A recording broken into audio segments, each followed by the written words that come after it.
Ok, entonces, voy a poner en presentación.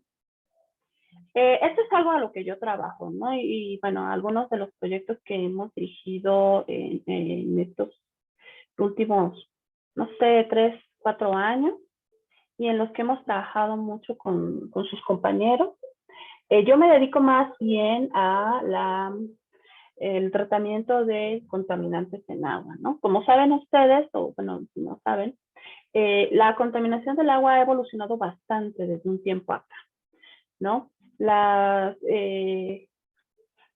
Hace 20 años, hace incluso 15 años, la contaminación del agua era mayoritariamente eh, orgánica biodegradable, ¿no? Es decir, pipí, popó, etcétera, todos los desechos orgánicos de humanos y animales, etcétera, eran a lo que se enfrentaba el mundo, ¿no? Sin embargo, bueno, con la evolución de la ciencia y la tecnología hemos creado un montón de moléculas orgánicas que pues permanecen mucho tiempo en el agua, ¿no? Por lo que los sistemas de tratamiento que se planearon hace 20, 30 años, pues ya no son suficientes en estos días, ¿no? Incluso los sistemas de potabilización ya no están siendo eficientes, ¿no? En nuestro país, la mayor parte del agua que se utiliza para suministro de agua potable se obtiene de aguas subterráneas y pues solo se emplea la cloración como método de desinfección, ¿no? Sin embargo, hemos detectado que incluso en estas aguas subterráneas hay muchos contaminantes orgánicos y también algunos inorgánicos, como metales, por ejemplo, que pues con la simple cloración pues no se eliminan del agua, ¿no? La cloración se utiliza solamente para matar bacterias y virus que estén en el agua, ¿no? Y sin embargo, bueno, estos contaminantes pues son muy persistentes, es decir, que permanecen mucho tiempo en el medio ambiente, son recalcitrantes, es decir, que son muy resistentes a los tratamientos, incluso contaminantes que son emergentes, que ahorita les voy a platicar más o menos cuáles son los contaminantes que consideramos emergentes, que son todos los contaminantes que ni sabíamos que existían en el agua, y que encontramos más frecuentemente en todo tipo de agua, ¿no? Hasta en el agua potable que tomamos, ¿no? De pura y todo eso. Y por supuesto bacterias y virus de gran incidencia, sobre todo ahorita, ¿no? Estamos en medio de con un coronavirus feo y que pues está en el agua y que en algún momento puede estar presente, ¿no? Entonces, estos contaminantes pues requieren sistemas de tratamiento diferentes, ¿no? Sistemas más enfocados a cada tipo de contaminante, ¿no? Porque no podemos tratar todos los contaminantes al mismo tiempo, ¿no? Por ejemplo, no podemos tratar de la misma manera metales y no podemos que el tratamiento que se le da a los contaminantes orgánicos, ¿no? Porque pues los mecanismos de degradación o de remoción son diferentes, ¿no? Entonces, bueno, como les decía, por ejemplo, en el agua que recibimos en esta casa, pues tenemos desde metales pesados hasta fármacos, herbicidas, colorantes, etcétera, ¿no? Incluso en el agua para beber. Si tienen alguna pregunta, pueden interrumpirme en el momento que sea, ¿eh? Entonces, uno de los metales que yo trabajo y que he trabajado y que trabajo y que quiero continuar trabajando en esta etapa es el cromo hexavalente, ¿no?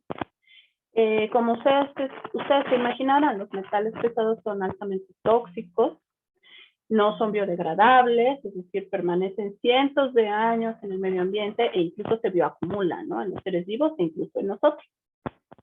El cromo 6, por su parte, es un metal que está presente de manera natural en nuestro planeta y se encuentra pues en la cromita, ¿no? Que es un mineral que se encuentra en el planeta, ¿no? El cromo tiene varios estados de oxidación, ¿no? Es decir, le pueden faltar 2 electrones o 3 electrones o incluso 6 electrones, ¿no? Si recordarán de sus clases de química, los estados de oxidación pues nos indican la deficiencia o el exceso de electrones que podría tener el átomo, ¿no? En este caso, el cromo puede perder desde 2 hasta 6 electrones, ¿no? Entonces, debido a que pues tiene una gran deficiencia de electrones, es muy reactivo en el medio, ¿no? Y ataca mucho, mucho a los sistemas biológicos arrancándoles electrones, ¿no? Causando mucho daño, ¿vale? Lo peor de todo es que se utiliza en una gran cantidad de productos industriales, ¿no? Desde pinturas, colorantes, aceros, cerámicos, tratamientos de pieles, es decir, todos los zapatos de piel que nosotros usamos han sido tratados con cromo, que en su mayoría es cromo trivalente, sin embargo, se oxida en este proceso y puede producir cromo hexavalente, ¿no? Se utiliza también en fotografía, refinamiento de petróleo, etcétera, etcétera, etcétera, ¿no? En el cromado de las autopartes o en el cromado de metales es una de las principales aplicaciones también, y pues se generan toneladas y toneladas de desechos cada día en el planeta, ¿no? Y en nuestro país pues todavía más, porque la legislación es muy laxa al respecto, ¿no? Y bueno, el cromo es un compuesto altamente peligroso porque, bueno, causa desde sensibilización de la piel hasta ulceraciones que pueden llegar hasta los huesos. Te hace un hoyo, por ejemplo, si tú estás en contacto muy frecuente con el cromo, se te hacen hoyos en las manos y puede llegar hasta el hueso y te puede ocasionar cáncer de pulmón, de tracto digestivo, de todo si lo inhalas, ¿no? Obviamente a esto, concentraciones muy altas y concentraciones de tipo crónico, ¿no? Es decir, que estés en contacto con cromo todos los días, las 12 horas al día, ¿no? Por ejemplo. Entonces, las personas que trabajan con todo este tipo, con este tipo de giro industrial, pues sí tienen muchos riesgos de padecer todas estas afectaciones, ¿no? A largo plazo sí se ha demostrado que los metales pesados ocasionan cáncer, ¿no? Pero bueno, son después de 20, 30 años de contacto crónico con metales pesados, ¿no? Con ciertas concentraciones de metales pesados o con ciertas concentraciones de cromo. También tenemos otros metales pesados como plomo, que vienen de las gasolinas, de las pinturas, etcétera, etcétera, cadmio, zinc, etcétera, ¿no? Un montón de metales con los que estamos expuestos diariamente, ¿no? Desde el aire, la tierra, el suelo y el agua. Si el agua que nosotros consideramos como potable no está tratada adecuadamente, pues sí puede contener concentraciones más altas de lo normal o más allá de las permitidas, las normas oficiales, que sí pueden llegar a ocasionarnos problemas, ¿no? Lo peor de todo con el cromo hexavalente es que no precipita ningún pH, ¿no? La mayoría de los metales precipitan o forman hidróxidos metálicos cuando el pH aumenta, ¿no? Es decir, cuando la concentración de iones hidroxilo aumenta, se forman hidróxidos del metal y precipitan, ¿no? Sin embargo, el cromo 6, al ser un oxoanión, no forma estos hidróxidos, por lo tanto no precipita. Solamente cambia su protonación o desprotonación, ¿no? Como se pueden dar cuenta aquí, que son algunos cuadritos, etc. Pero sigue presente en el medio, ¿no? Es decir, no podemos eliminarlo simplemente con un aumento del pH, como la mayoría de los metales. Esto lo hace muy persistente en el medio, ¿no? Justamente es lo que hace que permanezca en el medio todo el tiempo, casi sin cambio, ¿no? Entonces, lo que nosotros hacemos es darle electrones al cromo para que pueda pasar de cromo 6 a cromo 3 y el cromo 3 ya puede precipitar, ¿no? Y ya lo podemos retirar del agua. Entonces, a ver si lo puse. No, ahorita más adelante les voy a enseñar cómo es que le damos electrones a este cromo hexavalente a partir de sistemas electroquímicos, ¿no? Por otro lado, tenemos los compuestos orgánicos persistentes, que se llaman COPS, ¿ok? Generalmente. Y estos compuestos orgánicos Permanecen mucho tiempo en el medio, es decir, no son degradados en el medio ambiente por la luz o por los procesos de oxidación normales con oxígeno en el agua, etcétera, etcétera, sino que son muy difíciles de quitar, ¿no? O sea, permanecen mucho tiempo, se mueven mucho tiempo, se transportan de un lugar a otro fácilmente porque pueden ser también semivolátiles, es decir, se transforman en vapor o se adhieren a partículas atmosféricas, ¿no? Entonces andan viajando por todos lados. Precisamente por estas dos particularidades anteriores es que presentan bioacumulación y biomagnificación, es decir, que como tienen baja solubilidad en agua, se adhieren más a los lípidos y entonces estarían dentro de organismos vivos, ¿no? Y pues nosotros nos comemos los camarones, el pescado, los animales, las plantas, etcétera, etcétera, y ahí andan bioacumulándose en todas las especies de la cadena alimentaria, ¿no? Hasta llegar a nosotros. Y bueno, obviamente cuando la acumulación es constante y cuando el cuerpo no puede más, pues provocan problemas de salud bastante graves, ¿no? Desde alteraciones hormonales, cáncer, enfermedades cardiovasculares, obesidad, trastornos reproductivos, problemas de aprendizaje, diabetes, etcétera, ¿no? De hecho, la epidemia de diabetes, que es una de las enfermedades más importantes en todo el mundo, está directamente relacionada con los herbicidas, por ejemplo, ¿no?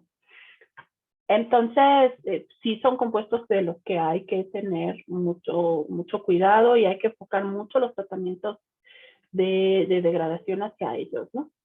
Sin embargo, pues no son los únicos que están en el medio ambiente o en el agua, ¿no? Tenemos también, por otro lado, contaminantes emergentes, que al ser de naturaleza la mayoría orgánica, también son persistentes, ¿no? O sea, también podrían estar dentro de la categoría anterior. Sin embargo, todos estos contaminantes, pues no nos habíamos dado cuenta que estaban en el agua o en el medio ambiente, porque no habíamos tenido la curiosidad, y eso lo digo entre comillas, de detectarlos en el agua, ¿no? Entonces, estamos hablando de un grupo de más de 1000 compuestos que se han denominado emergentes, que son sustancias que empleamos en la vida diaria en gran volumen, ¿no? Y al ser utilizados mucho por la población, pues sus concentraciones aumentan. Al ser persistentes, pues se van acumulando y pues dificultan mucho el tratamiento del agua, ¿no? Hablamos de fármacos, de todas las medicinas que tomamos y que algunas se metabolizan y otras no y van a parar al drenaje. También de todos los metabolitos, porque también transformamos las moléculas en otras moléculas que también pueden ser tóxicas. Y pues no nada más de los seres humanos, sino también de todos los medicamentos veterinarios, ¿no? De todos los perros, gatos, pollos, reses, puercos, etcétera, ¿no? Porque también a los animales de consumo les dan medicamentos, les dan hormonas, y todos esos excrementos también contaminan el agua, ¿no? Y sobre todo que no tenemos una gestión adecuada del agua en México y en gran parte del mundo, pues todo va a dar al mar, todo va a dar a los mantos freáticos y eso regresa a nosotros, ¿no? Tenemos también, por ejemplo, disruptores endocrinos, es decir, todas estas moléculas antiadherentes, teflones, etcétera, que se emplean para algunos sartenes, etcétera, etcétera. Esos son bastante dañinos los teflones, ¿no? Yo no sabía, ¿saben ustedes que se vende teflón específico para las tortilladoras? O sea, para las máquinas que hacen tortillas. ¿Ustedes sabían eso? Que sus tortillas o todas las tortillas que compramos de la tortillería, todas traen teflón.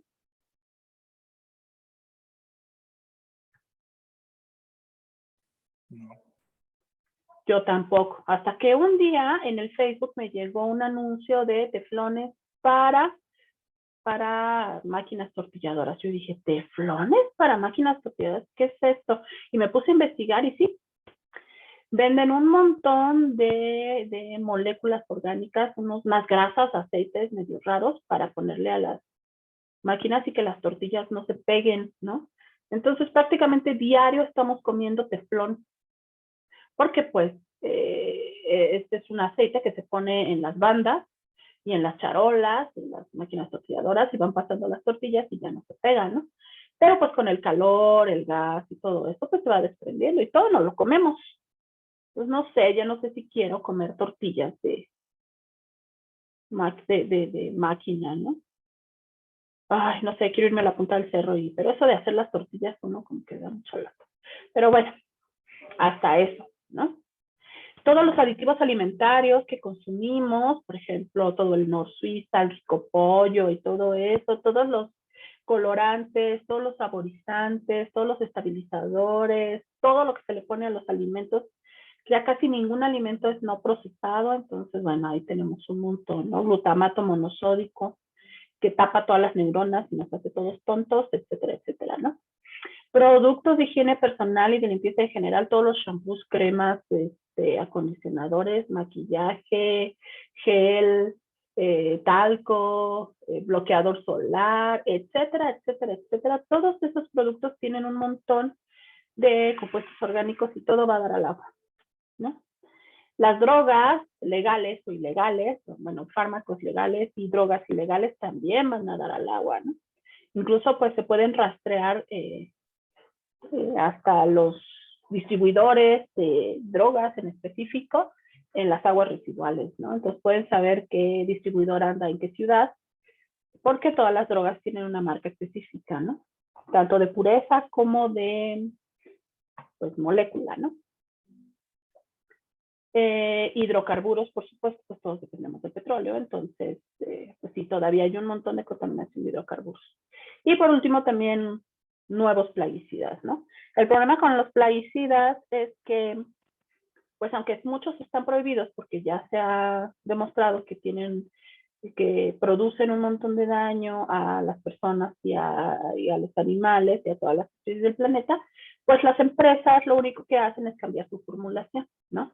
Es decir, si el lindano, ¿no? Está prohibido, ¿sí conoce cuál es el lindano? El que se utiliza el que se usaba para los piojos en mis tiempos, era el Herclin o no sé qué, ¿no? Ese también se utilizaba para como plaguicida, ¿no? Entonces se demostró que era muy tóxico y se prohibió. Sin embargo, como ya no se puede vender lindano, ahora me venden cislindano, alfa lindano, beta lindano, etcétera, etcétera. O sea, solo le cambian una pequeña parte de la molécula y pues burla la legislación, ¿no? Y entonces sigue circulando estas sustancias en el medio, ¿no? Entonces es un cuento de nunca acabar con esta situación, ¿no? Se requieren pues trabajar mucho las legislaciones, trabajar mucho para que estas empresas no sigan haciendo estas cosas, trabajar mucho con la población para que ya no utilicemos tantos productos de higiene personal y limpieza en general. Lo siento, será mejor que seamos un poco apestosos a que estemos contaminando tanto el planeta porque pues todo se nos regresa, ¿no? A dejar de consumir tantos aditivos y a dejar de consumir tantos fármacos, ¿no? Ahorita, por ejemplo, el paracetamol, pues es de lo peor, ¿no? Que encontramos en el agua, ¿no? Pero bueno, tantas cosas que hay que hacer. También, por ejemplo, pues eso no va a desaparecer de la noche a la mañana, entonces tenemos que buscar tratamientos eficientes para, pues, destruir o eliminar todos esos contaminantes del agua, ¿no? Y bueno, también, por ejemplo, pues ya todos estos compuestos ya incluso atraviesan las membranas placentarias y las membranas del cerebro, y por eso hay tantos problemas de diabetes, de Alzheimer, de Parkinson, etcétera, etcétera, ¿no? Porque atraviesan todas las membranas y pues llegan hasta nuestros órganos más fácilmente, ¿no? También incluso se han detectado ya plásticos en muchas marcas de leche que se venden en México, ¿no? Por eso les digo que incluso hasta las botellas de pura, de PET, hay microplásticos y nos tomamos diario, ¿no? O sea, nos damos nuestras dosis de microplásticos. En el agua residual hemos detectado una gran concentración de sustancias que no están identificadas. Y yo me temo que mucho de esas sustancias no identificadas son microplásticos, ¿no? Porque no los podemos quitar con nada. solamente forman unas napas extrañas y cuando le hacemos una caracterización a esas sustancias, pues nos dan cosas muy inespecíficas, ¿no? Entonces es probable que haya muchos microplásticos por ahí todos enredados y las caracterizaciones son muy difíciles, ¿vale? Entonces, a lo que yo me dedico últimamente es a proponer sistemas electroquímicos o procesos electroquímicos de reducción y de oxidación avanzada, ¿no? De reducción para los metales, como el cromo, por ejemplo, y de oxidación para los compuestos orgánicos no biodegradables, ¿ok? Porque ya quedamos que hay dos tipos, digamos, de compuestos orgánicos, ¿no? Los que sí se pueden biodegradar, es decir, los que se pueden remover con sistemas biológicos, es decir, los metemos en un tanque, le metemos bacterias, oxígeno, agitamos, le damos alimento y las bacterias se comen esas sustancias, ¿no? Toda la pipí, la popó, el vómito, la sangre, los mocos, bla, bla, bla, todo eso, ¿no? Y está por otro lado los compuestos orgánicos no biodegradables, que son todas estas moléculas que son muy resistentes a todo y que las bacterias no son capaces de remover rápidamente, ¿no? Sí pueden removerlos, pero se tardan días, ¿no? En removerlos y muchas veces estas sustancias son tóxicas, ¿no? Porque, bueno, se producen antibióticos, si tenemos muchos antibióticos en el agua, pues obviamente los antibióticos van a matar a las bacterias porque para eso fueron creados, ¿no? Entonces, pues, hay muchos problemas para tratar estas sustancias con tratamientos biológicos. Es por eso que se proponen tratamientos, pues, mucho más agresivos, ¿no? Más fuertes, de oxidación, ¿no? Y la verdad es que ya la ciencia ha avanzado bastante al respecto y se han propuesto procesos de oxidación avanzada, ¿no? Es decir, que emplean oxidantes muy fuertes para destruir las moléculas en cachitos hasta tener dióxido de carbono y agua, ¿no? CO2 y agua. Y bueno, los procesos electroquímicos son muy interesantes porque pueden producir los reactivos u oxidantes adentro del reactor, ¿no? Es decir, no tendríamos que echarle todos los reactivos, sino que el reactor mismo los produciría, ¿no? Y bueno, el principal o los principales reactivos que se pueden producir y que ayudan al tratamiento de todas estas sustancias son el hierro y el radical hidroxilo, ¿no? En sistemas que están basados en hierro, ¿no? Por ejemplo, también hay sistemas que están basados en otros metales, pero la verdad es que se prefiere el hierro porque es uno de los metales, digamos, hasta cierto punto más nobles y menos tóxicos, ¿no?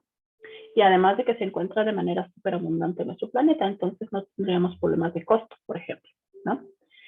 También se producen otros oxidantes, ¿no? Por ejemplo, peróxido de hidrógeno, que es la oxigenada, ozono, que es el O3, o radicales hidroperoxilo, ¿no? Que es el OH2. Entonces, a partir de la producción de estas moléculas, nosotros podemos lograr eficiencias cercanas al 100% en la reducción de oxianiones, como el cromo hexavalente, metálicos, y podemos destruir moléculas orgánicas, ¿no? Como todos los fármacos, plaguicidas, herbicidas y todo lo que vimos antes, ¿no? También podemos lograr eficiencias mayores al 50% en la mineralización de las moléculas orgánicas, es decir, como les comentaba, llegar hasta dióxido de carbono y agua y algunos ácidos orgánicos de cadena corta que incluso pueden tratarse en sistemas biológicos, ¿no? Estos procesos electroquímicos no están peleados con los sistemas biológicos, es decir, no es que compitamos, ¿no? Sino que se pueden emplear de manera simultánea para fortalecer uno u otro, ¿no? Dependiendo de la situación, ¿no? Por ejemplo, si tenemos moléculas orgánicas que son muy tóxicas, pues no las vamos a meter a un sistema biológico, las podemos meter a un sistema electroquímico primero y después ya lo pasamos al sistema biológico, ¿no? Para que las bacterias no sufran tanto y no se mueran tanto y pueda funcionar adecuadamente. O si tenemos, por ejemplo, moléculas en recalcitrantes, ¿no? O sea, muy difíciles de eliminar ya de manera crónica en nuestro frente biológico, podemos aplicarle un sistema electroquímico después del sistema biológico para terminar el proceso de manera más eficiente, ¿no? Entonces se pueden acoplar sin ningún problema, ¿eh? Eso es algo que tenemos todavía que reforzar los científicos que nos dedicamos a estas dos ramas, ¿no? Que a veces los biólogos, los que se dedican a tratamientos biológicos, pues no les gustan estos tratamientos, ¿no? Porque piensan que los vamos a desplazar o que ya no queremos que se utilicen, pero no, realmente es que debemos trabajar juntos y proponer sistemas mixtos, híbridos, acoplados o como le queramos llamar, ¿no? Y ya hemos probado que son bastante eficientes y son incluso más eficientes combinados, ¿no? Entonces, pues hace falta mucho trabajo ahí. Y bueno, últimamente hemos utilizado mucho los procesos electroquímicos basados en la reacción Fenton, ¿no? Que es la mezcla de, o la reacción que se produce entre el hierro 2 más, que es un catión, y la molécula de peróxido de hidrógeno, es decir, oxigenada, que produce radicales hidroxilo, ¿no? Que es este OH puntito, ¿no? Que es diferente al ion hidroxilo, que es OH rayita, ¿no? Este OH rayita, pues sería el responsable de aumento del pH y este OH puntito, es un radical que tiene un electrón de más, desapareado, no de más, sino un electrón desapareado que es un reactivo y que puede atacar las moléculas orgánicas y destruirlas, ¿no? Entonces se considera que es uno de los oxidantes más importantes.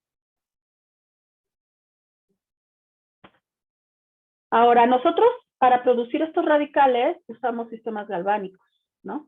Estos sistemas galvánicos, a diferencia de los sistemas electrolíticos, no requieren energía eléctrica externa, ¿no? Es decir, los sistemas electrolíticos requieren, no sé si lo ven por aquí, una fuente de poder externa, para que ocurra la reacción química, ¿no? O sea, le tenemos que dar electrones para que ocurran las reacciones electroquímicas en medio de los electrodos, que son estas plaquitas conectadas entre sí, ¿no? Los electrodos son cualquier plaquita de cualquier material conectada entre sí para que se produzcan reacciones electroquímicas en ellos, ¿no? En ellos o en el medio que los rodea, es decir, el agua contaminada, ¿no? Mi propuesta desde hace varios años es usar sistemas que no requieran energía eléctrica, ¿no? Porque pues la energía eléctrica es hasta cierto punto cara, ¿no? En pequeña escala no habría tanto problema, pero a escala industrial pues ya es un gasto considerable, ¿no?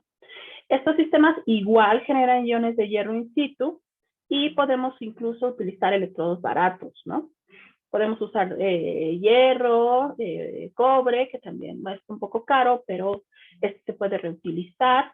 O incluso podemos utilizar carbono como electrodo, ¿no? Que es un buen conductor y que ha funcionado muy bien. Otra de las ventajas es que tiene una baja producción de lodos, ¿no? Es decir, cuando nosotros utilizamos un tratamiento y generamos muchos lodos, luego es un problema enorme tener que separar estos lodos y estabilizarlos, ¿no? Porque aparte del agua que estamos tratando, ahora después tener que tratar estos lodos también es un desastre, ¿no? Porque, bueno, están llenos de agua, hay que secarlos, y si tienen sustancias tóxicas, pues hay que ahora tratar el lodo de las sustancias tóxicas, o si tienen metales, o etcétera, ¿no? Entonces, tampoco es muy adecuado tener muchos lodos en el sistema de tratamiento, ¿no? El único problemita hasta ahora sería que se requeriría la adición de peróxido, ¿no? Para utilizar la reacción Fenton, que es la que nosotros estamos usando recientemente. Sin embargo, pues estamos buscando que esta adición de peróxido sea la menor posible, o incluso en algún momento tal vez podamos no necesitar adicionar peróxido, ¿no? Es decir, producirlo en el sistema como otros sistemas electroquímicos, ¿no? Ahora, hay un montón de sistemas electroquímicos que se han inventado, ¿no? Pero la mayoría necesitan energía eléctrica, ¿no? También podemos utilizar la luz solar para catalizar las reacciones, ¿no? Y hacer que el sistema sea más eficiente, por ejemplo, ¿no? Para estos casos, pues se requieren de concentradores solares y también hay que avanzar mucho en el diseño de concentradores solares, ¿no? Por ejemplo, es de tipo parabólico, hay unos de tipo plano, etcétera, etcétera, que se utilizan a veces luz ultravioleta o utilizamos luz solar exclusivamente, etcétera, etcétera, y las eficiencias se incrementan de manera increíble. Aquí, por ejemplo, en la foto podemos ver a Luis, ¿no? Luis fue uno de mis estudiantes de doctorado que trató lixiviados de un relleno sanitario, ¿no? ¿Alguien conoce los lixiviados?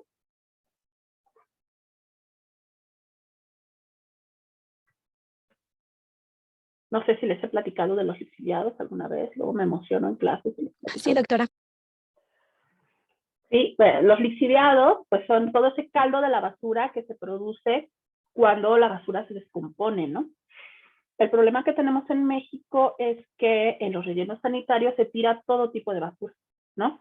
No solamente orgánica, sino también inorgánica. Entonces, toda la putrefacción de la basura orgánica va deshaciendo también la basura inorgánica. Entonces se crea un caldo bien sabrosito, ¿ya vieron el color? Delicioso, que contiene una gran concentración de contaminantes, ¿no? La concentración de QO, por ejemplo, es muy similar a la concentración de los desechos que se vierten al río Lerma, ¿no? En la parte de reciclado.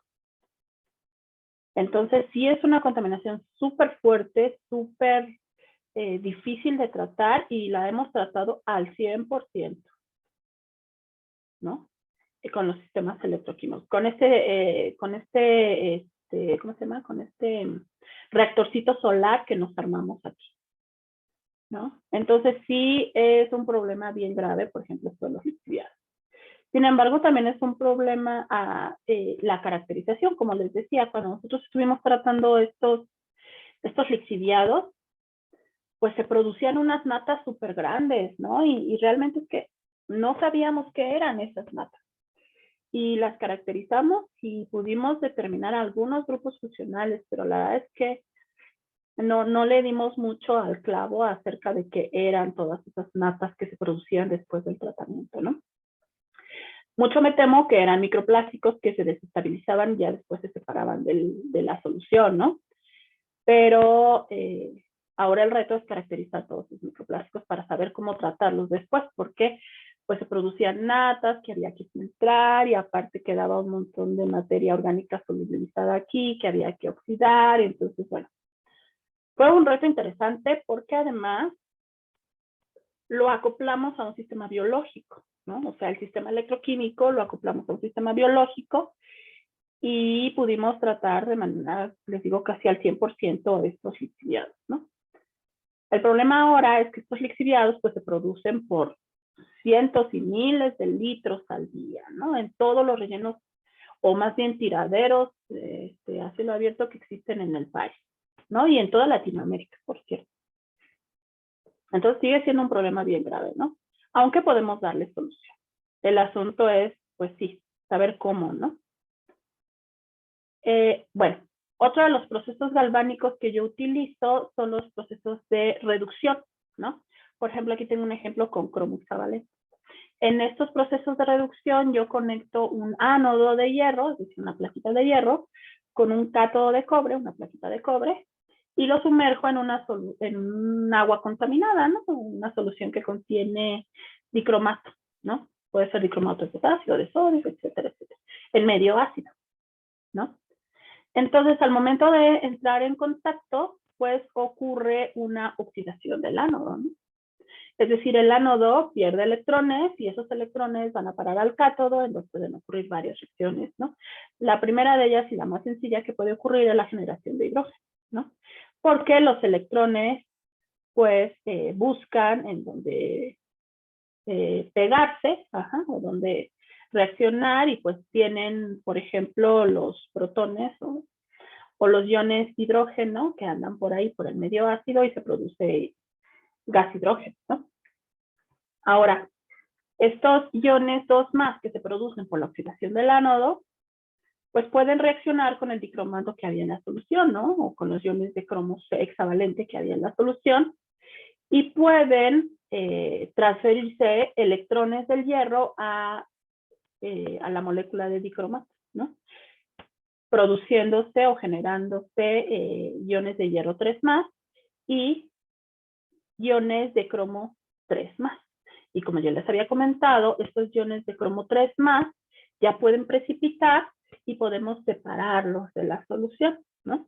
Cuando podíamos tener lagunas enormes de cromo hexavalente contaminando el aire, el agua, el suelo, los seres humanos, etcétera, y no había manera de tratar esta contaminación tan horrible, pues podemos transformarla dándole electrones y ya aumentar el pH, precipitar y deshacernos del agua, ¿no?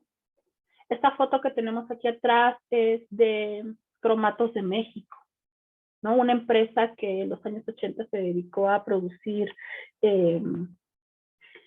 trióxido de cromo, que es cromo hexavalente al final y al cabo, y, y un montón de otras sustancias y que generó una contaminación espantosa en el municipio de Lechería, en el Estado de México, ¿no? El día de hoy esta empresa ya no existe, fue denunciada a nivel mundial y pues la abandonaron, pero el problema es que abandonaron cientos y miles de toneladas en el subsuelo, ¿no? Hicieron un hoyo enorme para esconder ahí las toneladas y toneladas de cromo hexavalente y pues sigue ahí la contaminación, ¿no? Esta foto es de la parte de arriba, de la parte plana, y pues cuando llueve el cromo se disuelve porque hay un montón de cromo por debajo, y todo eso pues anda por ahí en el medio ambiente, ¿no? Otro gran problema es que la empresa regalaba sus residuos para pavimentar la colonia. Entonces toda esa colonia está pavimentada o tiene una capa interna en sus calles de cromo hexavalente, ¿no? Entonces, eso ha ocasionado una contaminación de los mantos freáticos increíble y muchas enfermedades, muchas muertes, etcétera, etcétera, pero bueno, han enterrado el asunto, ¿no? Como siempre sucede en nuestro país.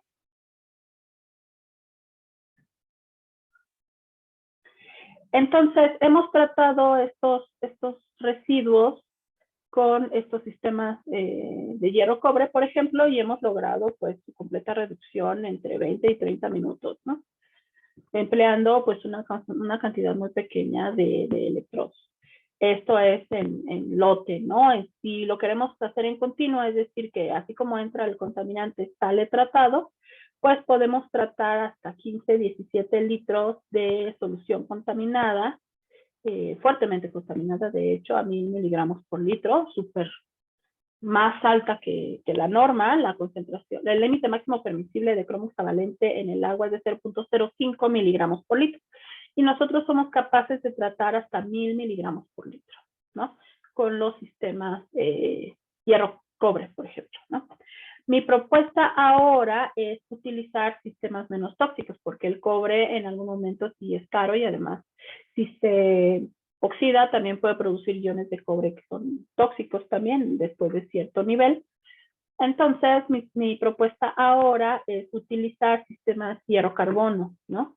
Para eliminar el cobre de la ecuación y tener también sistemas eficientes, ¿no? Además de que también hemos avanzado en la mejoración de los cátodos o en la mejora de los cátodos y podemos emplear cátodos más eficientes, ¿no? Como les voy a contar a continuación. ¿Ya? Y además producimos muchos menos lodos, ¿no? Aquí como pueden ver, este es un sistema de hierro, solamente de hierro, en donde podemos ver toda la cantidad de hierro que se produce y esto al final genera un montón de lodos. Y este es el sistema hierro-cobre, por ejemplo, ¿no? Aquí podemos ver que el agua es azul porque el cromo trivalente es entre azul verdoso, ¿no? Entonces ya podemos ver que se transformó y que prácticamente no tenemos casi lodos, ¿no? Son casi inexistentes. Entonces esto pues es una muy buena noticia porque pues no tenemos que tratar aparte los lodos, ¿no? Además de que, como ya les había contado, en el sistema se genera gas hidrógeno y ese gas hidrógeno podría resultar un energético más, ¿no? Otra línea de investigación sería, pues, caracterizar este hidrógeno y cuantificarlo, este hidrógeno que se produce en estos reactores para poderlo acumular y usarlo como un energético, ¿no? Para eso, pues, se tienen que utilizar matrices específicas, algo así como un cubito de hidrógeno, ¿no? Que es lo que se está investigando, lo que se está buscando. Pero bueno, no he tenido realmente mucho tiempo para hacer eso. Hay tantos proyectos que se han quedado en el tintero porque, bueno, son tantas líneas de investigación que se necesita mucha colaboración, ¿no? Otros de los procesos que yo utilizo, pues son los procesos galvánicos de oxidación avanzada, como los bauticé recientemente, ¿no? Y para esto, pues, utilizamos compuestos orgánicos para probar la degradación, ¿no? En estos sistemas, igual conectamos un ánodo de hierro, una plaquita de hierro y un cátodo, que en este caso puede ser igual de cobre o de carbono, como hemos utilizado, ¿no? También aquí el hierro se oxida a hierro 2 más y por medio de la adición de peróxido de hidrógeno yo puedo producir un oxidante, que como ya les había contado, que se llama radical hidroxilo. Este oxidante es capaz de destruir las moléculas orgánicas, cualquier molécula orgánica que tenga enfrente, casi cualquiera, ¿no? Puede ser un fármaco, un herbicida, un plaguicida, un medicamento, un bencenos de los tintes, etcétera, etcétera, ¿no? Todos los compuestos orgánicos pueden ser destruidos por este radical. Obviamente que pues al llegar los electrones al cátodo, pues también ocurren otras reacciones, por ejemplo, la reducción del agua, para producir gas hidrógeno. También se puede producir gas hidrógeno a partir de la adición de electrones a los protones de hidrógeno o incluso podemos reducir iones metálicos que pudieran estar en solución, ¿no? Por ejemplo, el cobre que pudiera estar en solución puede reducirse a cobre metálico, por ejemplo, en el cátodo, ¿no? Y pues generan las burbujitas de gas. Incluso también podemos regenerar en el cátodo algunos otros metales, por ejemplo, el hierro 3 más que se produce después de la reacción con peróxido, puede regenerarse en el cátodo y puede volver a ser hierro 2 más, que puede catalizar de nuevo la formación de radical hidroxilo y seguir con la reacción, ¿no? Entonces, este sistema, pues yo lo bauticé como un sistema galvano-kelta, ¿no? Este nombrecito yo me lo inventé y ya lo publicamos y ya ahí anda por el medio científico, ¿no? Y como les decía, pues podemos oxidar o podemos destruir casi cualquier molécula, ¿no? Con Deyanira estuvimos probando la oxidación de índigo carmín. El índigo carmín es un colorante que se utiliza para pintar telas, ¿no? Por ejemplo, la mezclilla, todos los pantalones azules de mezclilla están pues pintados con índigo carmín, ¿no? Y no les digo las de toneladas que se producen con desechos de índigo carmín, ¿no?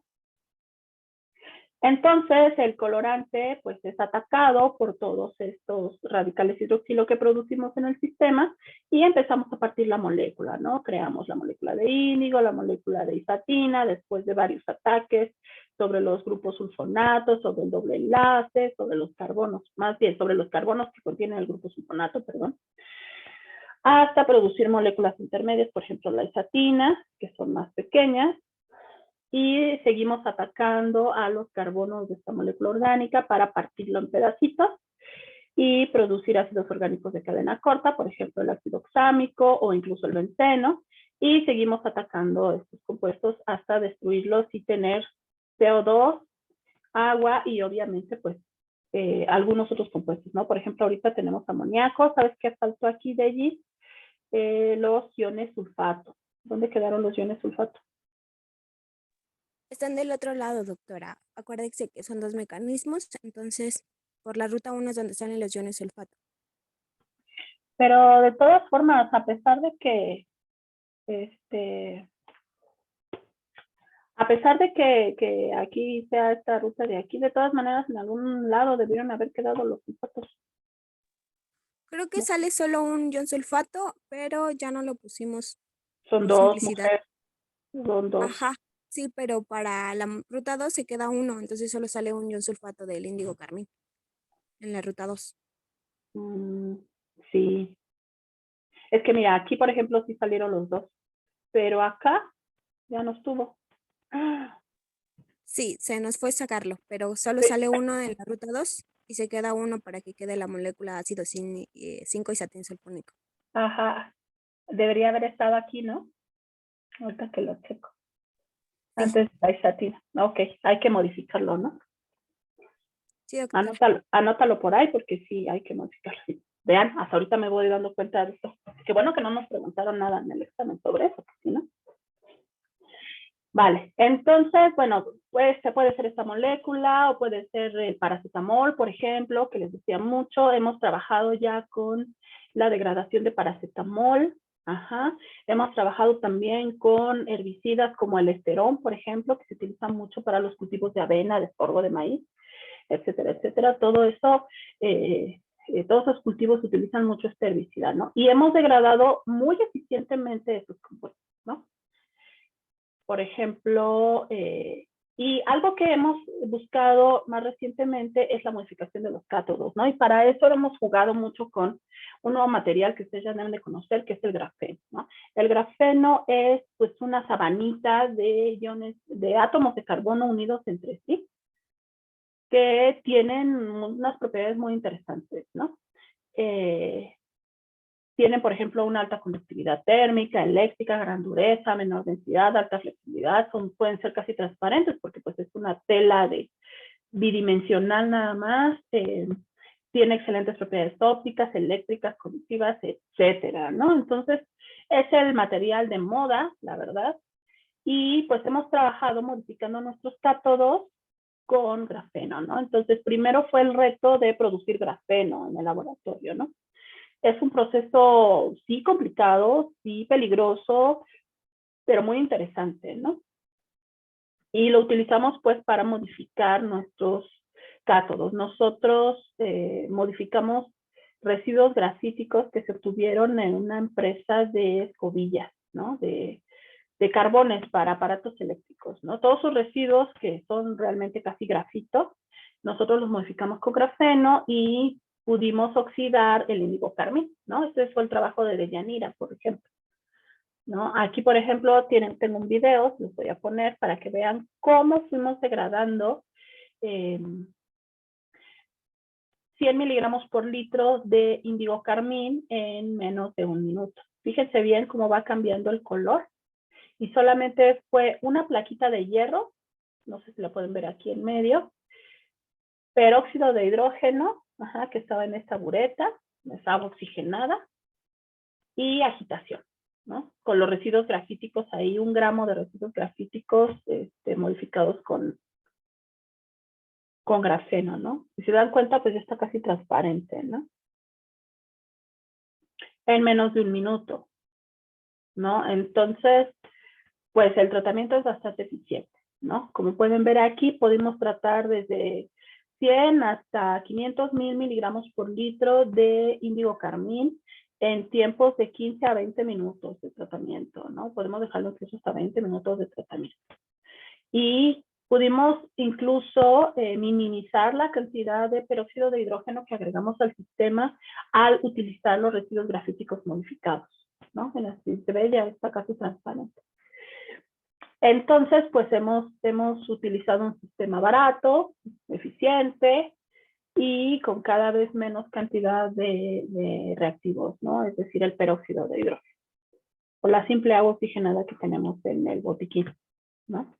También podemos seguir la ruta de degradación del colorante índigo carmín a través del tiempo por medio de espectroscopía UV visible, que son unos aparatitos que tenemos en el laboratorio, tenemos varios, afortunadamente, y podemos ver cómo se van degradando las moléculas, ¿no? A partir de esta información, de estos espectros UV visibles, nosotros pudimos proponer el mecanismo anterior, ¿no? Este mecanismo. Ajá. A partir de ciertas banditas que aparecían, nosotros podemos definir que, bueno, se producía isatina, ¿no? Por ejemplo. Ya no pudimos ver, por ejemplo, benceno o ácido oxámico por esta técnica porque, bueno, estaba muy cerca de a unas bandas muy grandes, ¿no? Que son estas de acá. Ahora lo que falta es hacer una determinación mucho más detallada y mucho más fina de este mecanismo para que podamos ver si podemos identificar algunas otras moléculas que se puedan formar en estas bandas, ¿no? Entonces, si nosotros identificamos estos piquitos, ¿no? Que tenemos aquí, conforme al tiempo, ¿no? Entonces, algunos van desapareciendo y otros van apareciendo. Y en función de eso, nosotros podríamos asociarlos a algunas moléculas, ¿no? Que se van formando. Y pues podemos predecir hacia dónde estaría el mecanismo, ¿no? Y qué productos podríamos obtener. Entonces, una de las cosas que yo pretendo continuar es la determinación de este mecanismo ya más fino, la determinación de los iones sulfato que se liberan en el sistema y también la producción de amoníaco, ¿no? Que estábamos viendo en el mecanismo. Eso falta, por ejemplo, en el trabajo de Denis, ¿no? Cabe destacar que Deyanira estuvo trabajando 2 años, ¿no? ¿Sí, 2 años, Denis, o más? Como 2 años y 3 meses más o menos. Ajá, en este trabajo y sí ha costado bastante, pero hemos obtenido unos resultados increíbles, ¿no? Tal es así que pues vamos a obtener una publicación internacional con estos resultados, ¿no? Solamente que faltan estos detalles, ¿no? Que les comento, para que pues los revisores no nos vayan a reclamar de que dónde está esa molécula, que por qué no aparece, etcétera, etcétera.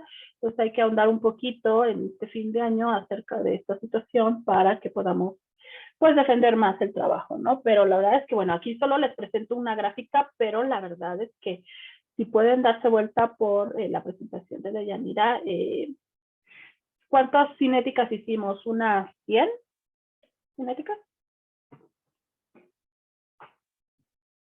¿De ellos? Algo así, ¿no? Perdón, doctora, es que no la escuché bien. ¿Cuántas cinéticas hicimos para tu trabajo? Ah, Muchas, muchas, muchas, muchas, ¿no? Son como 15 gráficas y cada una tiene como 3 cinéticas más las repeticiones, hagan la cuenta, ¿no? O sea, bastantes, bastantes. Pero es un trabajo muy, muy extenso. Deyanira ganó varios premios en la Feria de Ciencias y así, ¿no? Entonces, ella ya es famosa. Ahora que vaya a pedir que la dejen entrar a algún posgrado, sin ningún problema la van a dejar entrar, ¿no? Por ejemplo. Ay, ¿qué se trabó esto?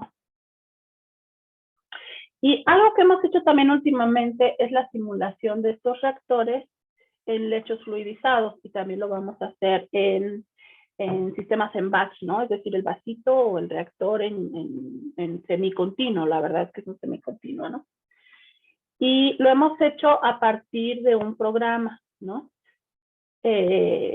Por computadora.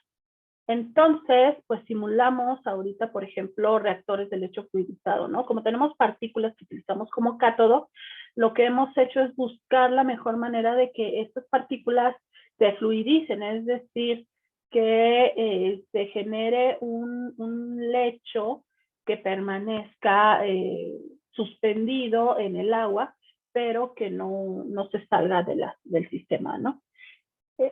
Eso es un lecho fluidizado, ¿no? O sea, el fluido circula a cierta velocidad dentro del reactor y las partículas incrementan su porosidad, es decir, su forma. A ver, les voy a poner el videito para que lo vean, para que me comprendan mejor. Entonces, el flujo entra, por ejemplo, por abajo del sistema y las partículas empiezan como a flotar, a ser suspendidas en el medio hasta que llegan a un equilibrio y pues la reacción puede ocurrir dentro del reactor de manera correcta, ¿no? Pues aquí el reto pues es mezclar correctamente, como pueden ver aquí, y lograr que las reacciones tengan una transferencia de masa adecuada, ¿no? A lo mejor les estoy hablando en chino ahorita a varios, pero ahora que vean transferencia de masa y todo esto lo van a comprender mejor, ¿no?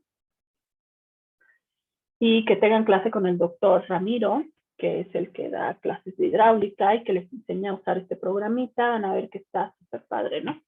Entonces, lo que hemos hecho es tratar de buscar la mejor configuración de un reactor de lecho fluidizado, ¿no? Para nuestras partículas.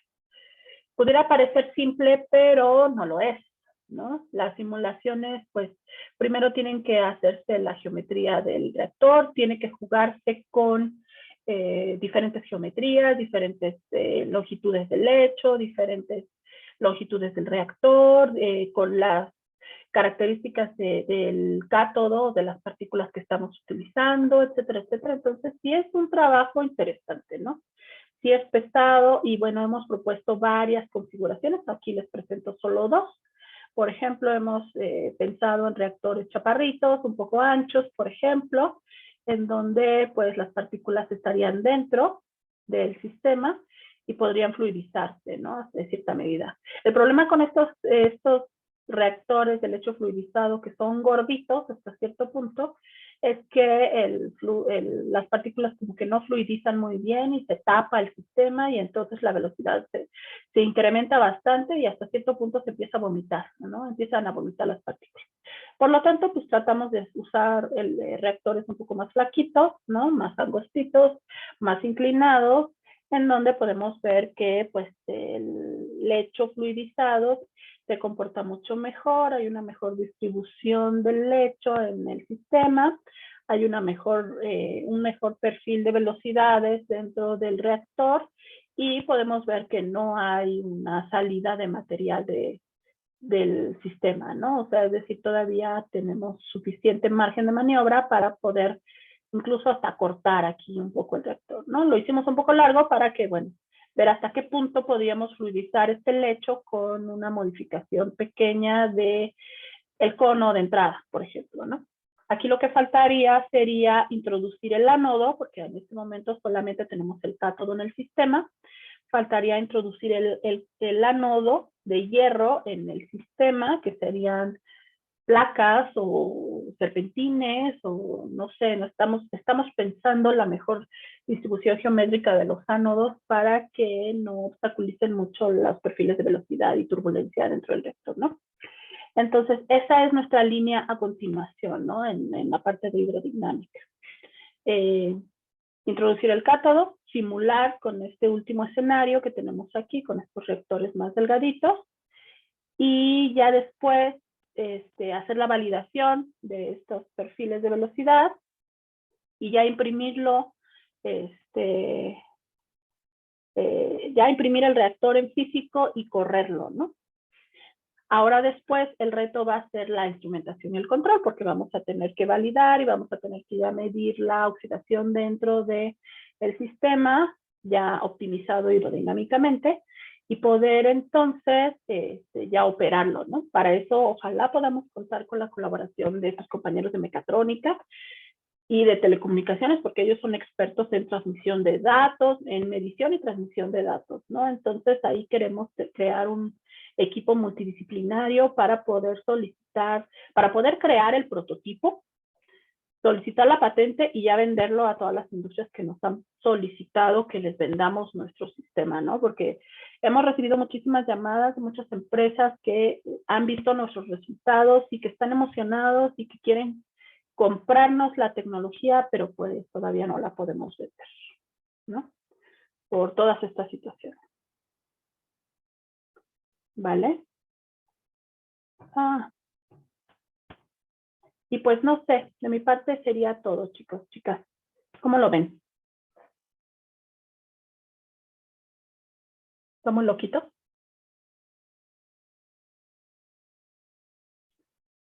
Ay, bueno, también debería comentarles que se han ganado muchos premios en las ferias de ciencias, lástima que ya las quitaron, pero por ejemplo su compañera Janet ganó también el primer lugar o segundo, no me acuerdo, creo que el primero, con la modificación de películas de grafeno. También su compañera Lucero ganó también en un segundo lugar, creo también, o primer lugar, ya no me acuerdo. Entre primeros y segundos lugares en la Feria de Ciencias también del Estado de México, con la modificación de membranas con grafeno también, y de Yanira también pues ganó el segundo lugar en la Feria de Ciencias con el sistema electroquímico que proponemos. Entonces, pues, han recibido muy bien estas investigaciones, ¿no? En la comunidad científica. No sé, chicos, ¿qué les parece? ¿Cómo ven los proyectos? Cuéntenme.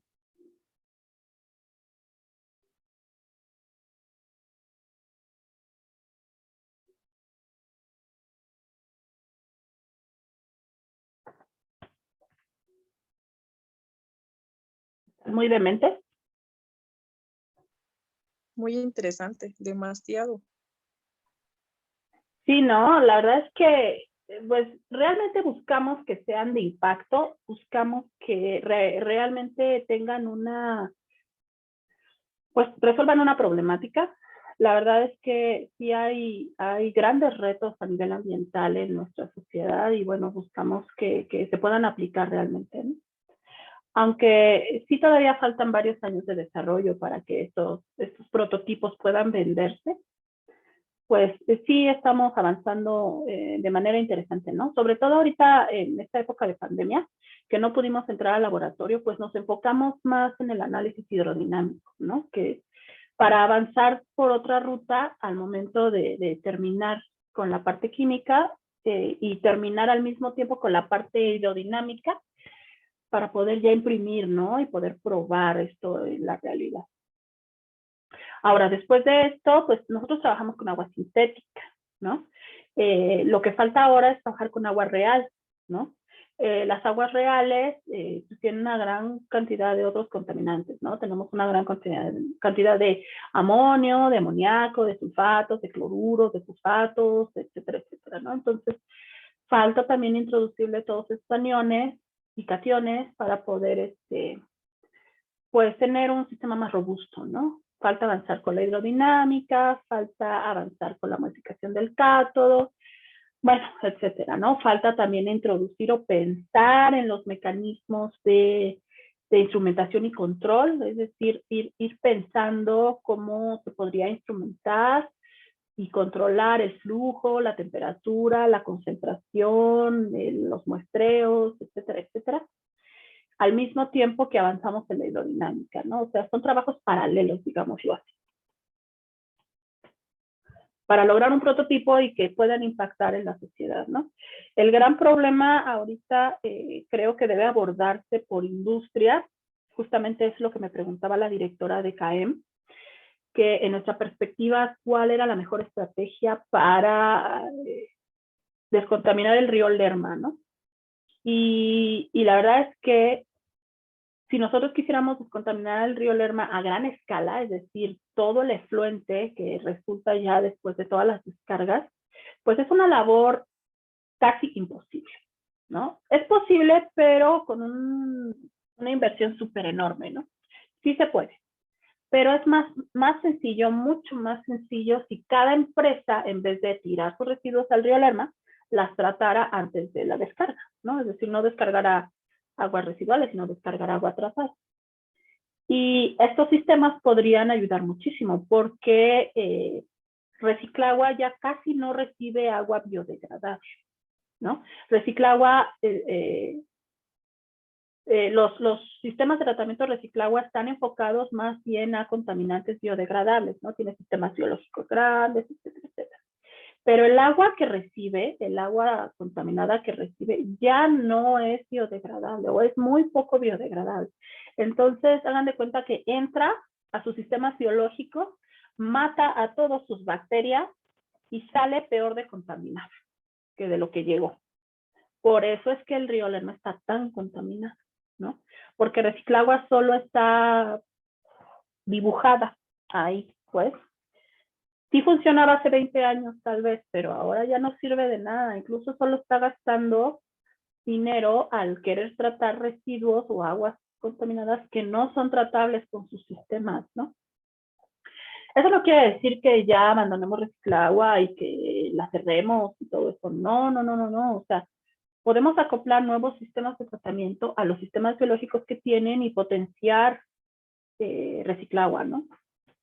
Para que pueda tratar aguas residuales de industrias, ¿no?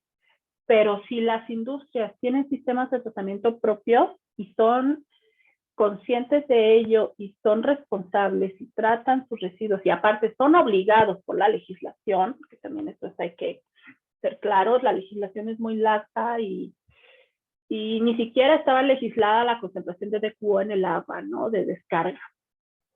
Ya se modificó la norma 001 para descargas en alcantarillados, pero aún así sigue siendo muy, muy alta la concentración de DQO que piden, ¿no? Entonces, falta mucha legislación, muchas políticas públicas al respecto y bueno, nosotros apoyamos en la parte de los sistemas de tratamiento para estos contaminantes, ¿no?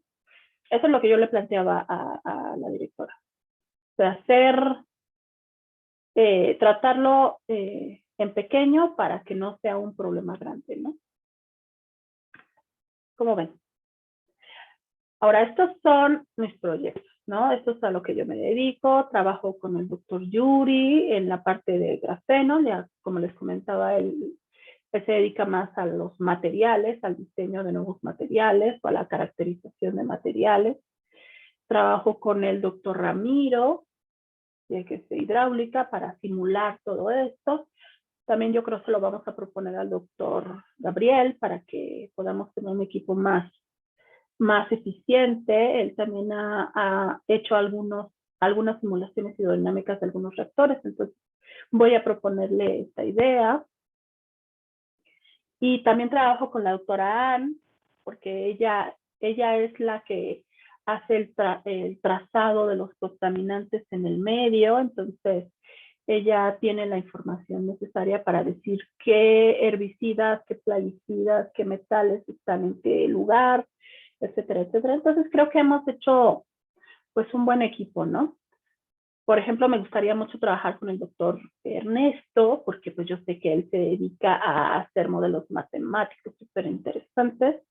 Entonces también podemos modelar toda esta degradación matemáticamente. Podemos trabajar también con el doctor Eduardo, que hace simulación de moléculas orgánicas, y pues tenemos moléculas orgánicas. Entonces, no, o sea, por trabajo y por temas, pues no paramos, ¿no? Me gustaría mucho también trabajar con los chicos de mecatrónica, con los chicos y chicas, perdón, de mecatrónica. También hay chicas. Para la instrumentación, les digo, para avanzar en esa parte. No sé si haya compañeritos o compañeritas de mecatrónica aquí. Marco Antonio, Cristian. Sí, yo. Hola, Cristian, ¿cómo estás? Gracias por venir. Hola, muy bien, doctora. ¿Y usted? Pues aquí tratando de emocionar a algún alumno para que quiera trabajar con nosotros. ¿Cómo ves? ¿Cómo ves los temas? ¿Qué te parecen? Pues muy interesante, ¿no? Bueno, casi no sé De química, ¿no? de estos temas, pero bueno, pues sí se ven interesantes. No, están súper padres, ¿eh? Están súper interesantes. Todos estos los publicamos a nivel internacional, ¿eh? O sea, son publicaciones serias, todo el mundo, todo el planeta las puede ver, las puede descargar, las puede reproducir. También se ha estado trabajando mucho al respecto. Tengo también colaboraciones con otras universidades. Entonces, pues son proyectos muy interesantes, ¿no? Pero el reto, ¿sabes cuál es? El reto principal es llevarlo a la realidad. Es decir, no solo dejarlo en el laboratorio, sino de verdad construir un prototipo o un sistema que ya se pueda vender y que lo puedan utilizar las empresas, las personas, y que ya nos deshagamos de una vez de los problemas de contaminación, ¿no? Bueno, pero como les digo, son varias estrategias, ¿no? Pero son de los sistemas más eficientes para destruir contaminantes, ¿no? Entonces creo que podemos incidir bastante en la resolución de este problema. Yo sé que al principio pues parece pesado y bien loquito, ¿no? Esta situación de Yanira, pobrecita, pues sí, de pronto se sentía un poco abrumada con tanta teoría y con tanto que entender, pero bueno, es paso a paso, ¿no? Obviamente empezamos con lo sencillo. Yo les enseño a medir en el laboratorio, les enseño a hacer curvas de calibración, les enseño a hacer las cinéticas. Obviamente, pues les propongo un proyecto pues con objetivos acotados. Si ya ven que les gusta y pueden avanzar, pues podemos seguir con objetivos más grandes, ¿no? Para el asunto de los proyectos terminales, la verdad es que siempre es mejor empezar antes, ¿no? La verdad es que en 6 meses de los 2 PTs no alcanza mucho el tiempo para hacer algo, pues, bastante padre, ¿no? Bastante interesante. Entonces, es muy adecuado que empiecen a trabajar y aprender desde antes, ¿no? Antes de que inscriban su PT, ¿no? Porque inscribir el PT, por ejemplo, el proyecto terminal, y luego buscar un asesor, uy, es algo bien complicado, ¿no? Porque pues si no encuentras asesor, si no encuentras temas, si no te gusta, si no aprendes rápido, etcétera, etcétera, o se te dificulta, o ahorita como por ejemplo en esta situación de que no podemos entrar al laboratorio como quisiéramos, pues es un problema, ¿no? Entonces, yo siempre les recomiendo a las chicas y a los chicos que empiecen desde antes a pues ver qué tema les gustaría, ¿no? Estos seminarios que nosotros los profesores tenemos que dar, porque es una responsabilidad, son bien importantes para ustedes, para que vayan conociendo a qué nos dedicamos, ¿no? ¿Qué trabajamos en realidad? ¿Qué podemos lograr? ¿En qué pueden apoyar ustedes? Desde los proyectos de ciencia básica o de ingeniería pueden empezar. Aunque bueno, creo que a ver, algunos de ustedes les gusta la diversidad, entonces se van con un área y luego se van con la otra, pero ya al llegar al proyecto terminal sí hay que tomárselo un poco más en serio, porque les digo, 6 meses a veces no son suficientes, ¿no? Entonces, no sé, ahorita, por ejemplo, Lady, tú ya hiciste los dos proyectos de ingeniería, ¿no? María del Sol también, que ya vi su trabajo muy bien, ¿eh? Chicas, me gustó, me gustó. Marco Antonio. Bueno, a mí sí me gustó mucho el tema sobre tratamientos de oxidación avanzada, porque justamente hice mi proyecto de ciencias básicas sobre degradación del paracetamol Ah, ¿con quién lo hiciste? con la doctora. Ah, con la doctora Ana, sí, súper padre. Sí, Sí, sí. y pues sí, se pudo ver en estos 2 años de pandemia que sí se disparó mucho la venta de paracetamol y cómo es que las plantas de tantas concentraciones que llegan pues muchas veces no son tan eficientes. Sí, no, tienen muchos problemas. Ujú. Y, y pues es importante ya empezar viendo procesos pues a futuro. Por ejemplo, los de oxidación avanzada a mí me gustó mucho cuando lo investigué. Ah, pues te podemos enseñar en el laboratorio a degradar paracetamol. Vas a hacer un Heisenberg al revés, Y, ¿no? sí, y también pues, como usted dijo, la problemática de resolver es muy grande porque para empezar hay que expandir la cobertura de pues la tubería para llevar la aguas residuales a las plantas de tratamiento. Con su cobertura es muy baja, pues ese es el mayor problema, siento yo. Sí, no hay, ¿no? Entonces le dejan a las empresas todo el trabajo y las empresas pues no quieren lidiar con el problema y lo único que hacen es pues descargarlo al alcantarillado, ¿no? A los cuerpos de agua. Entonces, pues hay mucho que avanzar por muchas vías, ¿no? También la parte hidráulica está muy, muy interesante. Es pesada, pero la verdad es que estos simuladores nos apoyan muchísimo, ¿eh? O sea, realmente podemos trabajar muchísimo con ellos y ahorita en esta situación que les digo, no podemos entrar al laboratorio, pues podemos hacer eso, ¿no? Ahora el problema, ¿saben cuál es? Que no tenemos suficiente capacidad de cómputo. Es decir, tenemos poquitas computadoras en la unidad para hacer todas las simulaciones que nosotros quisiéramos, ¿no? O sea, realmente nosotros pudimos haber propuesto muchos escenarios, pero pues no nos daban las computadoras, ¿no? Ahora también nos hemos dado cuenta que tenemos que fortalecer esa capacidad para poder avanzar más rápido, ¿no? Y para todas las investigaciones. Todo el mundo quería hacer simulación, pero pues no nos daba chance las compus, ¿no? Se apagaban, tronaban, no, bueno, fue un lío tremendo. El doctor Ramiro estaba hasta Sinaloa o no sé dónde ando. Y se le apagaba la computadora acá en Lerma y ni modo que viniera, ¿no? Entonces ahí andaba buscando quién le prendiera la computadora en la unidad. Entonces, bueno, tanta cosa que tenemos que hacer en el departamento que, uf, sí nos falta fortalecerlo mucho, pero creo que hemos dado respuesta a muchas problemáticas de manera interesante, ¿no? A pesar de nuestras deficiencias. También somos una unidad joven, una escuela muy joven, realmente pues tenemos 10 años de creación, 10, 11 años, entonces sí, no se compara a otras unidades que tienen más de 50 años de existencia, ¿no? Pero ahí vamos, los que no conocen la unidad, pues ya se dieron la vuelta. Creo que sí, ¿no? Fueron el otro día. ¿Cuándo fueron que los citaron a la unidad? El viernes El de la viernes. semana pasada. Ajá. ¿Y qué tal? ¿Cómo está la universidad ahorita? ¿Cómo la vieron? Pues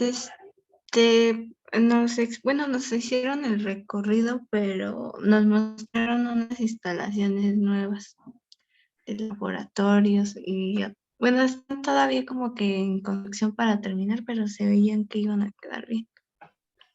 Pues es que ustedes ya están viendo el edificio terminado. O sea, Deyanira, ¿cuánto estaba terminado el edificio cuando tú entraste? O Lady, o María del Sol, Estaba Cristian. todavía cuando entramos nosotras. ¿Cómo estaba? No había nada, creo que solo estaba la primera parte, la parte que está hasta atrás, y algunas columnas paradas de todo el edificio. No había prácticamente nada de edificio cuando entramos. Con La pura decirles que, estructura. ajá, con decirles que solo estaban las casetitas 1, o sea, la primera parte donde entras, donde están las velarias, solo estaba eso. Imagínense, no había ni aulas 2, no había ni edificio. Entonces sí le dieron un buen impacto, le dieron un buen impulso a la unidad, terminaron el edificio, construyeron aulas 2, un montón de laboratorios. Sí, ha sido un trabajo bien intenso, o sea, son afortunados de que ya entran con edificio, ya vamos a poder tomar clase en esos salones fríos y oscuros y enormes del edificio, que particularmente no me gustan mucho, la verdad, que yo prefiero los calientitos de acá, pero las casetitas. Sí, no, me da un frío tremendo. Pero pues ahora están muy chiquitos y ahora no vamos a poder entrar en los chiquitos, entonces ya van a ser salones más grandes. Ay, ya, la verdad es que yo también ya tengo muchas ganas de regresar. No, ya, extraño mucho la unidad. Ya la próxima semana ya voy a ir yo a preparar ya los laboratorios. De hecho, ya no la voy a extrañar tanto. Las tardes, ¿no? Los atardeceres en la unidad. Increíbles. No, es otro asunto. De verdad, ojalá ya podamos regresar pronto para que vean todas las ventajas que tiene UAM y vean que es una universidad diferente, ¿no? A otras universidades. No sé si hayan estado en otros sistemas, en otras universidades. Es muy diferente, de verdad. Como alumna y como docente es muy diferente la situación. De verdad que les conviene estar aquí en UAM, definitivamente. No sé si tengan alguna pregunta, chicos, chicas. Voy a quitar ya la grabación, si quieren, para que